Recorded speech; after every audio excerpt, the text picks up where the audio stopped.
Volvemos en directo a América para contarles todas las noticias internacionales. Vamos ya con ellas.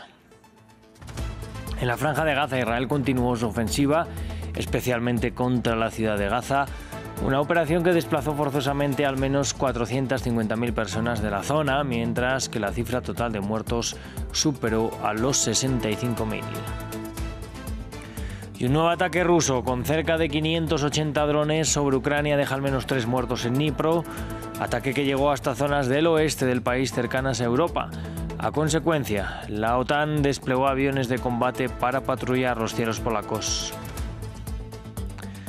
Y Donald Trump anunció que las Fuerzas Armadas estadounidenses atacaron nuevamente una embarcación en el Mar Caribe. Según la Casa Blanca, mataron a 3 presuntos narcotraficantes. El gobierno de Nicolás Maduro catalogó las operaciones estadounidenses como una guerra no declarada.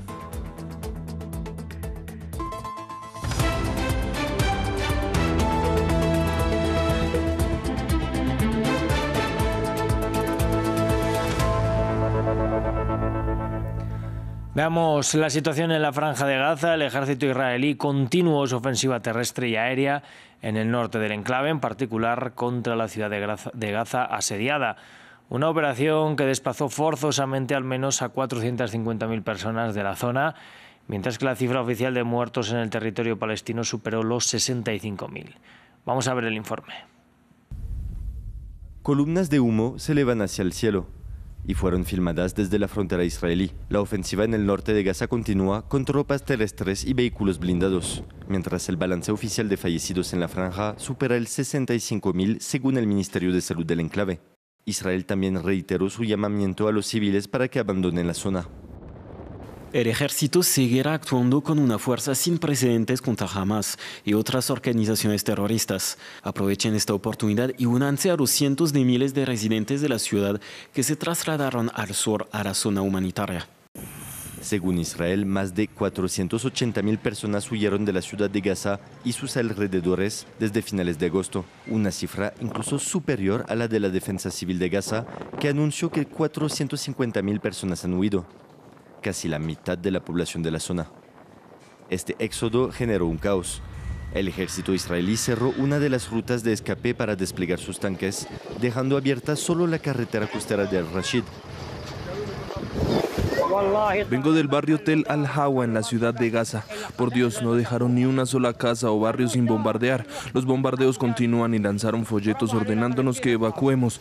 Llevamos 6 horas caminando porque no encontramos ningún coche ni ningún medio de transporte. Hasta ahora llevamos 6 horas caminando. Este desplazamiento forzoso de la población fue ampliamente condenado por la comunidad internacional y el secretario general de la ONU, Antonio Guterres, describió la situación en Gaza como el peor nivel de muerte y destrucción que presenció en su mandato como secretario general e incluso en su vida, en una entrevista el viernes.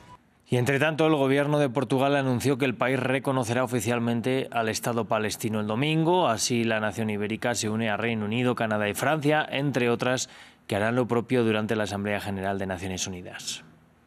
El Ministerio de Relaciones Exteriores confirma que Portugal reconocerá el Estado de Palestina, como el ministro Paulo Rangel ya había anticipado esta semana. La declaración oficial de reconocimiento tendrá lugar el domingo 21 de septiembre, aún antes de la conferencia de alto nivel de la próxima semana. Hablamos ahora de la guerra en Ucrania. Un nuevo ataque masivo con drones rusos deja al menos 3 muertos en Dnipro. Otras al menos 26 personas resultaron heridas en el ataque que tuvo lugar en la madrugada de este sábado. Según el presidente ucraniano Volodymyr Zelensky, Rusia lanzó en torno a 580 drones y 40 misiles contra la infraestructura de Ucrania, empresas de producción civil y áreas residenciales en diferentes regiones del país. Nos dimos cuenta de que no podíamos salir del edificio. Todo estaba en llamas y estábamos atrapados en nuestros apartamentos. Unos 20 minutos después, los vecinos nos ayudaron a abrir la planta baja y logramos salir a la calle por el lado opuesto. Esto no debe pasar en el siglo XXI. Todos somos humanos, ¿no? Lleguemos a un acuerdo, sentémonos en la mesa de negociaciones. Y después de este ataque que afectó a zonas del este de Ucrania cercanas a Polonia, la OTAN mostró imágenes del despliegue de aviones de combate Rafale franceses. Estos fueron desplegados junto a aviones de la Fuerza Aérea Polaca para patrullar los cielos de este país como parte de la nueva misión de la OTAN que busca proteger su flanco oriental en Europa. Bueno, estos episodios se dan después de que la OTAN anunciara el viernes que interceptó 3 aviones de combate rusos que violaron el espacio aéreo de Estonia. Tallinn calificó el accionar de Moscú de atrevido y la jefa de la diplomacia europea, Kaja Kallas, lo tildó de provocación extremadamente peligrosa. El Kremlin rechaza las críticas de los países europeos. En estas fotografías aparecen aviones de combate rusos MiG-31 que, según afirma Estonia, violaron su espacio aéreo. La incursión duró unos 12 minutos. Los 3 aviones entraron sin permiso en la zona de la isla de Vainglo, a unos 100 kilómetros de la capital, Tallinn, antes de ser interceptados por la defensa aérea de la OTAN. Las autoridades estonias han calificado la acción como sin precedentes y atrevida y han solicitado consultas con la alianza en virtud del artículo 4. Las defensas aéreas de la OTAN funcionaron, obligando a los aviones rusos a huir, pero permanecer tanto tiempo en el espacio aéreo estonio sigue siendo, como mínimo, una acción maliciosa, sino una operación planificada. Los aviones de combate rusos fueron interceptados por aviones italianos con base en Estonia como parte de la policía aérea de la OTAN sobre el mar Báltico.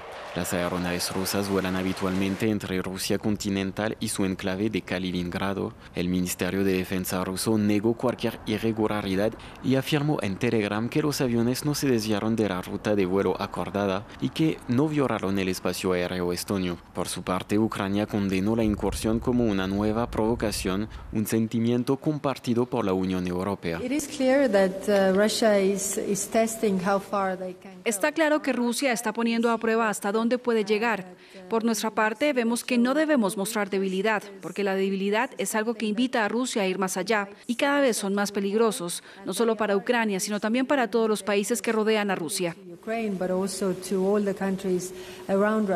Estos eventos se producen más de una semana después de que unos 20 drones rusos entraran en el espacio aéreo polaco antes de ser derribados. Varios días después, Rumania también detectó la violación del espacio aéreo por parte de un dron ruso. Este sábado los aeropuertos de Bruselas, de Londres, Heathrow, Berlín y Dublín operan con retrasos y cancelaciones debido a un ciberataque de origen desconocido.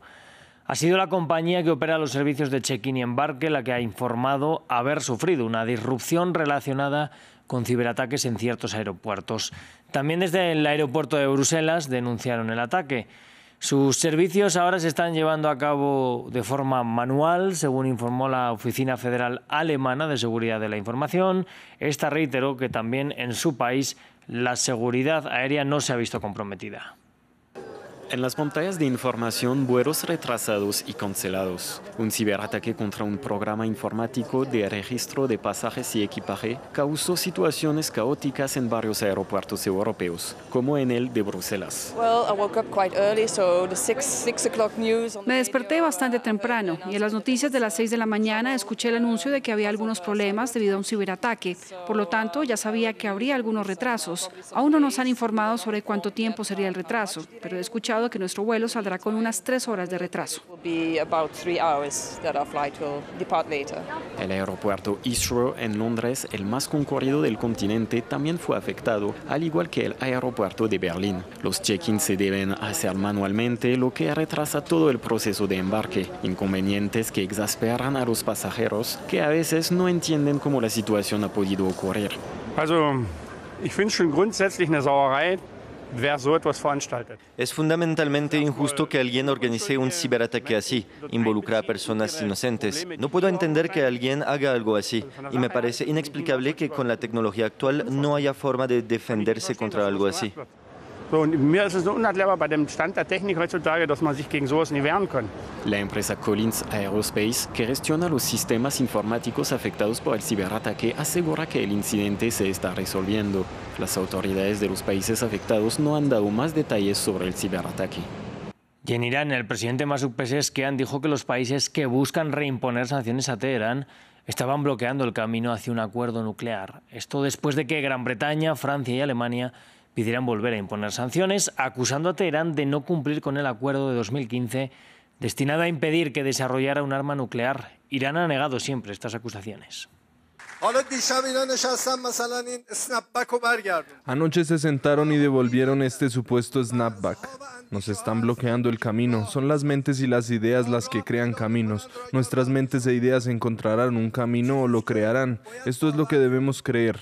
no pueden detenernos. Pueden atacar nuestra instalación nuclear de Natanz, pueden atacar nuestra instalación nuclear de Fordow, sin saber que son las personas las que están construyendo y construirán Natanz y cosas más importantes que Natanz.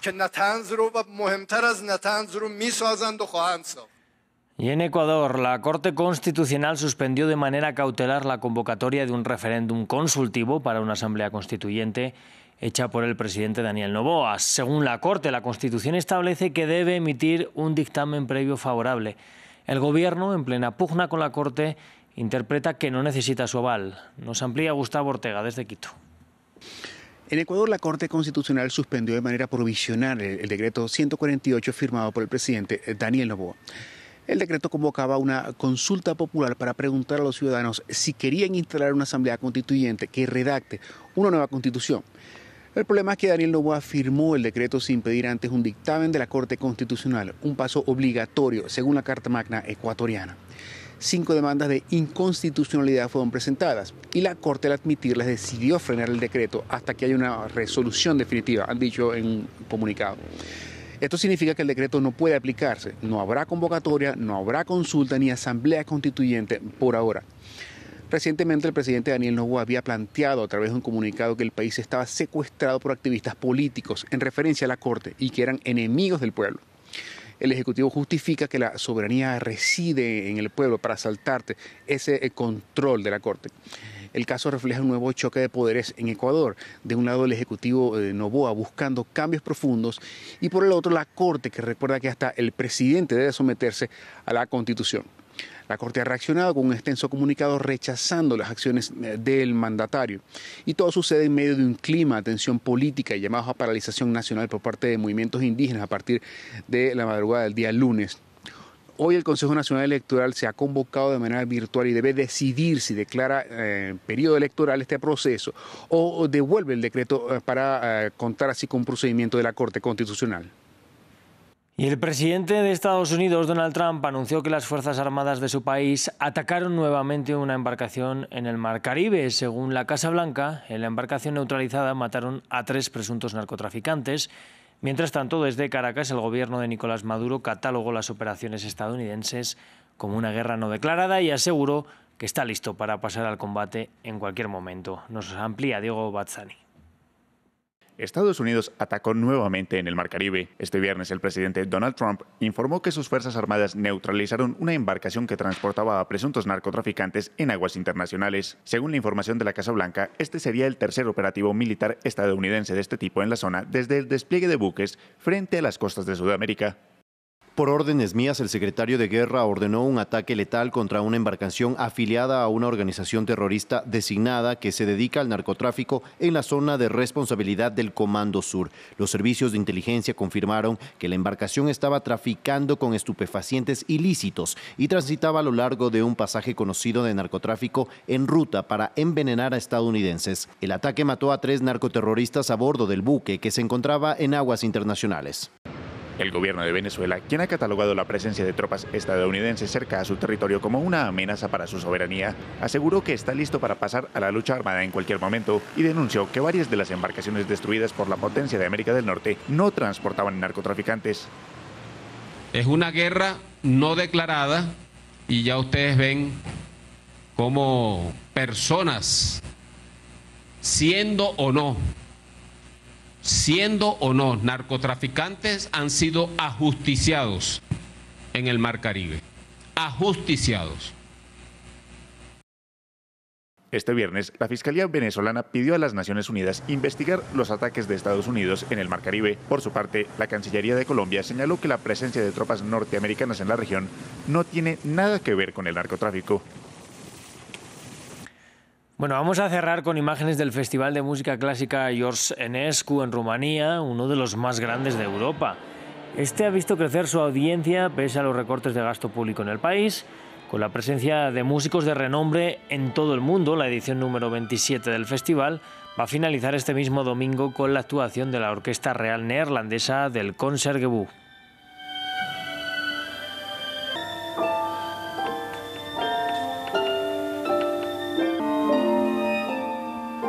pues con estas imágenes y este sonido nos vamos a despedir. Yo les invito a que sigan aquí en France 24. Como siempre, gracias por elegirnos.